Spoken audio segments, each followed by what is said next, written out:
I was recently told that you cannot see the woods for the trees is a saying that originates in Bath in England, and I have to say, I don't think that's true. The claim is that if you go to Bath and you look at its beautiful Georgian architecture, you will find a circus or a circle of Georgian terraces. Those Georgian terraces were designed by a man called John Woods the Elder, and in the middle of those terraces is a roundabout with some trees in the middle. So during the summer, when all of the leaves are there and you come into that circus, you won't necessarily be able to see the whole circus, the whole terrace. As a result, you can't see the woods, the John Woods, for the trees. So how long do you think human beings have had language? Let's say conservatively 100 to 150,000 years, maybe twice that. How long do you think human beings have been around woods or forests or trees? Well, probably about the same as that, probably much, much longer. And how long do you think witticisms or observations or things which sort of tickle people's brains have been around? Probably about that long as well. So do you think that people being in a difficult situation, i.e. something where they're a little bit too close to it to be able to get a perspective on it, so they need someone else to come in and maybe see the woods for the trees, maybe even they might say,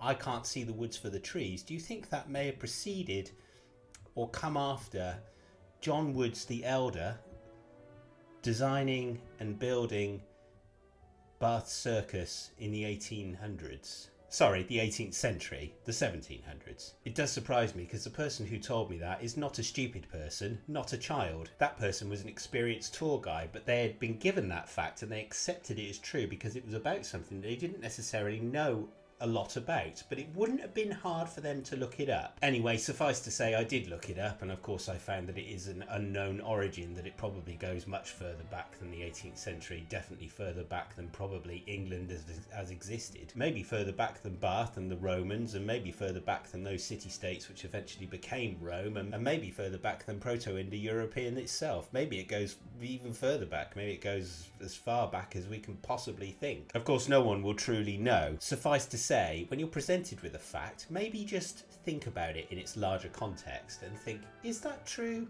Do people really think that? Are these things really happening? Is that something which might have happened within that context? Or is there something else which I can look up here and understand it? Maybe in 20 seconds of Googling. I don't know. Anyway, have a great day. Take care.